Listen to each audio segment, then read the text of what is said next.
Hey y'all, welcome or welcome back to Chocolate Covered Pages. I'm Kiona, and in today's video we are going to talk about my most disappointing reads of 2023. Now, this is not to be confused with the worst books I read in 2023, just the most disappointing.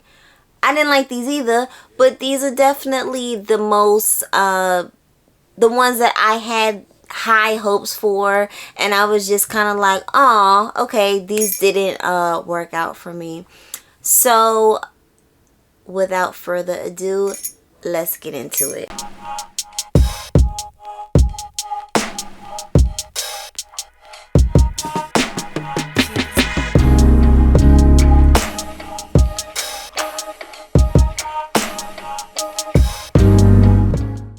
Alright, I got my little list here. See, it's not even that many. Alright, so first up on the list, we have Long Gone Come Home by Monica Chenault-Kilgore. And this cover is what really first captivated me to this book. It is a beautiful cover. It is very vibrant. I even found a bathing suit that was cute to kind of match with it while I was on vacation. And this book just didn't hit the mark for me. We meet this girl named Birdie, and this book is set in 1930s jazz era. We also experienced the civil rights movement and the Great Depression. So we meet this girl named Birdie. Birdie is living in Kentucky, and she is literally working at a tobacco factory or something like that, but she's like rolling cigarettes. And she meets this guy named Jimmy, and Jimmy is like, you know, he's a little older, he's fast talking, you know, he has been around the world, and you know, he's just been all over, and he is really selling this dream to her that, you know, he's this worldly guy, and she has a lot of dreams of her own. You know, she has these dreams of leaving Kentucky and just, you know, she just feels like there's a much bigger and better life out there for her. Well, she basically falls for everything that he's selling, okay? And, you know, she gets pregnant with his child, and this is not really a spoiler, but, you know, she gets pregnant with his child, and the whole entire time her mom is just like, girl, you could do so much better than this. But, you know, they live together, and it's like throughout this book, I just kept wanting her to just wake up. You know, like as a main character, like she irritated me. I mean, Jimmy definitely irritated me, but her responses to the foolery he was doing was really irritating me. Okay, because this man, every time you turn around, he was leaving her for whatever reason. Maybe he might have a decent reason, you know, folks after him or whatever, but like sometimes I just feel like, all the time, he did not communicate with her at all. He did not communicate with her to the point where she knew what was going on. Like, why am I waking up and your side of the bed is empty? Like, why? Why is this happening? You know what I mean? And then she spends most of the book looking for this man. At this point, she has like, I want to say like 3-4 kids by this man, okay? And she is living with her mom. You know, he pretty much left her high and dry. And, you know, her mom agrees to kind of watch the kids while she goes off. But she's really, her mom is thinking, oh, you're going to go off and live your dreams and get a good job and come back and take care of your kids. And no, this chick was going to go look for Jimmy's ass, and I'm just like, why? And my thing is, now this is a spoiler, she does find him.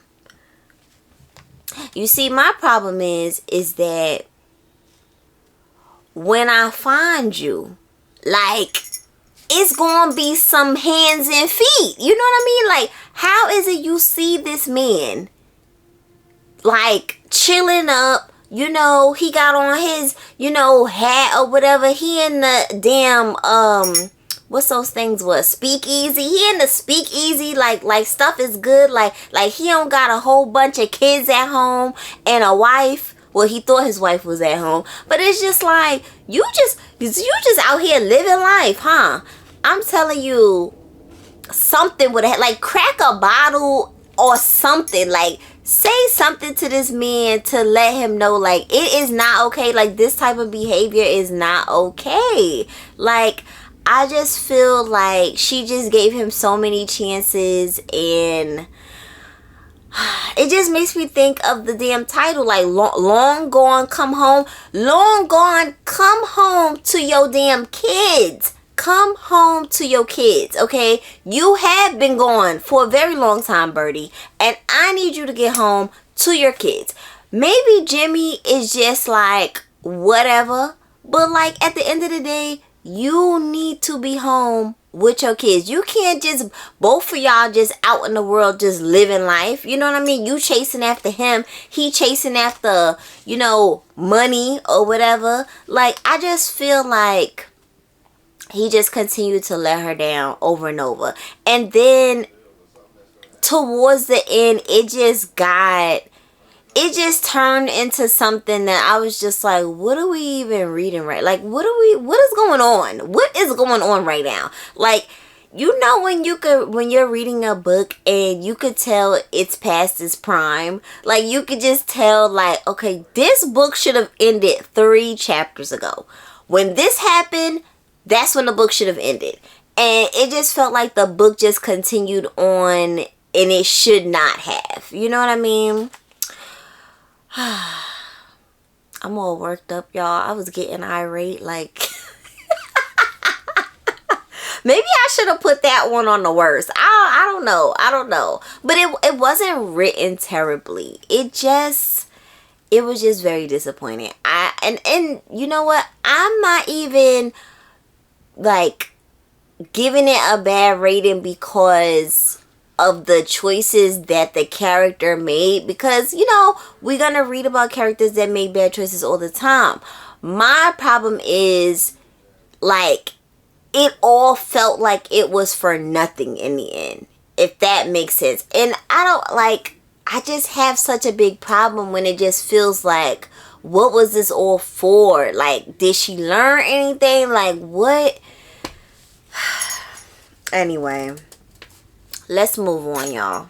The next book I want to talk about is Wild, Beautiful, and Free by Sophronia Scott. And I originally picked up this book because this author has another book that was out before this called Unforgivable Love, and it had got really good ratings, right? So this book had just came out, and I was like, oh, you know what? I was able to get an advanced reader copy. I don't know where I might have given it away, actually. And I was like, well, I'll just start here. You know what I mean?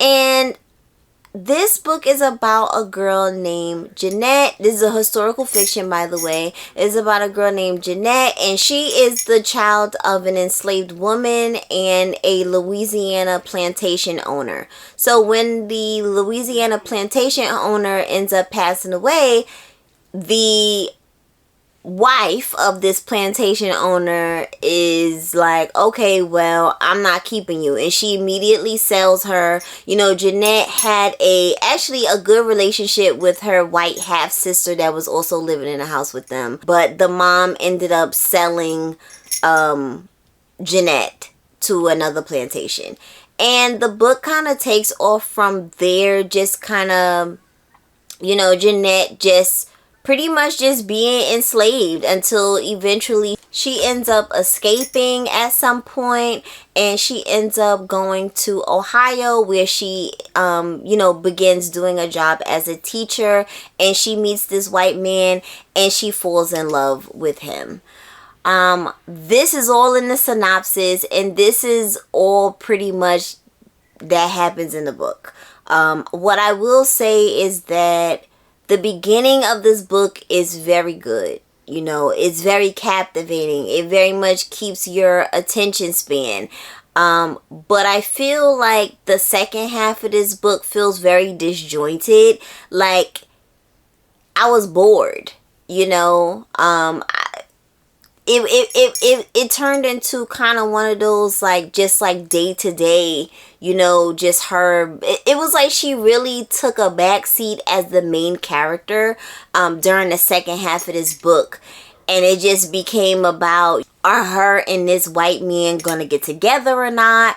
Like, it wasn't what I was expecting. Granted, this is my fault. I did not read the synopsis, because clearly the synopsis tells you exactly what the hell this book is gonna be about. But this is not what I was expecting at all. So it's, you know, it's partly my fault, but I was expecting I think I was expecting maybe like a Yellow Wife by Sadiqa Johnson type of book, maybe. But yeah, it was only the first half of this book was, you know, was good in my opinion. And in the second half, I just, you know, it was a bit boring for me. And this next book really pains me to put it on this list because this author is such a sweetheart. I met her in person and I just feel really bad for putting it on this list, but I have to be honest. I have to. I'm gonna go with The Niger Wife by Vanessa Walters. And this book is about a woman named Nicole, and Nicole ends up marrying this guy who is originally from Lagos, and he, you know, they meet each other while she is in London. That's originally where she's from. And then he marries her and moves her to start living in Lagos with him and his family. And, you know, she lives a very good life. She lives, you know, they're very wealthy. They have a huge compound. And, you know, she has her kids and she has a lot of help, you know. And she becomes a part of this kind of Niger Wife society, you know, where it's like all of these women who are also, you know, wives. They just kind of get together and, you know, spend their husband's money and, you know, just talk about, you know, kids and nannies and, you know, they live in a housewife type of life. This was supposed to be like a mystery thriller, but that was the issue for me. Nicole is missing in this book. So her aunt from London comes to get some answers, right? And it just didn't work for me. Like, the mystery thriller part was just missing. It was just absolutely, like, missing. I just feel like I really wish that this book had just been a literary fiction. I feel like this book would have done so well as just a literary fiction, and we just remove the whole Nicole is missing type thing. Like, I would have loved to just hear about, you know, these Niger wives, because I never heard of such a thing. I would have loved to just continue to hear, even just like if it was a book where, you know, it took 4 Niger wives and we got a little POV from each of them, you know what I mean, like little things that they're going through or whatever. Like, I like books like that. I feel like that would have done well, but the fact that this was supposed to be a thriller and it just did not meet the mark for me on the thriller tip. Okay, and then next we have The Art of Scandal by Regina Black. Now, y'all better not try to tussle with me in the comments for this one. What can I say? It just didn't work for me. It just didn't work for me. And it very much could be because I read a lot of indie black romance, and these indie black romance authors, they're killing. They are killing, and they're not playing, and they're pumping these books out every other month. You know what I mean? So a lot of traditionally published romance just doesn't do it for me. Maybe it's not raunchy enough. Like there was some raunchiness in this one, but to me it was very like surface level. It was like, okay, that's it. That's all that's gonna happen. Nothing else. All right. So we meet this black woman named Rachel Abbott, and the book opens with a bang. Okay, that I will give her. So Rachel's husband, Matt, is a rising mayor. Okay, he's trying to be the mayor, and it is his birthday, right? Rachel gets a text message from him, and it is a picture of his penis, right? Because, like, why would he be sending it to her? She know what it looked like. You know what I mean? And they in the same house together. So she peeps already. She knows that this picture was not for her. And she kind of plays it cool a little bit. But, you know, obviously there is definitely a conversation to be had. You know what I mean? Can you even imagine? And you at his birthday party and you're hosting it. And you got to kind of still like put on a face like that everything is okay. You know, so she realizes that her husband has been cheating on her. You know what I mean? I love that. Not that he's cheating on her, but I love the beginning of the book like that. Just starting it off with a bang, right? And then, like, I feel like at a certain point, it just kind of, like, tapers off for me. I think I just started to get a little bit bored after a while. It starts off with a bang, and then it just kind of like, you know what I mean? For me. Anyway, the girls is loving it. A lot of people love this book. And that's great. I wasn't crazy about the storyline. Like, it just wasn't enough for me. Like, it just felt very, like, just regular. You know, like, she meets this artist named Nathan, and she is a art buyer, I believe. I think she's an art buyer.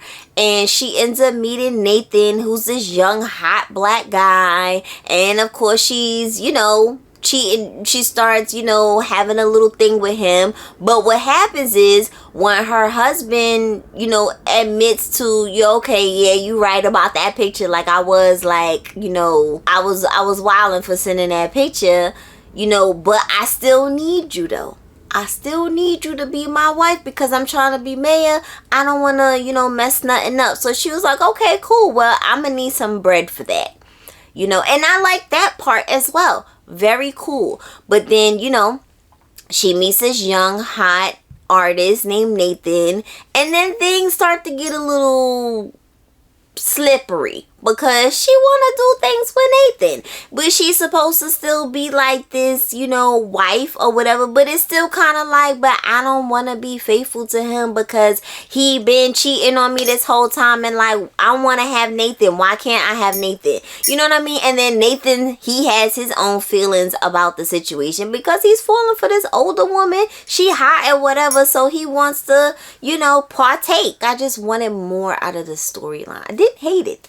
I did not hate it, but I just wanted more out of the storyline. But this is also my fault for picking this up because I just know like the type of romance that I be into, and it don't be like surface level. But see, look, that's the end of the list for the disappointing reads. I will have the worst books I read this year coming out fairly soon. But you know, I gotta mix it up here. You know, I don't want too much. I don't want y'all be saying like, oh, I'm a negative Nancy or nothing. So, you know, I also have not done one of these types of videos in a while. I used to do them before, but you know, it's important for y'all to know the type of books that I don't really mess with like that, so that you decide that like, are we compatible? But anyway, that is gonna be it for this video. I hope you've enjoyed it. If you did, make sure you give me a thumbs up and subscribe if you haven't already, and I will catch you in the next one. Bye.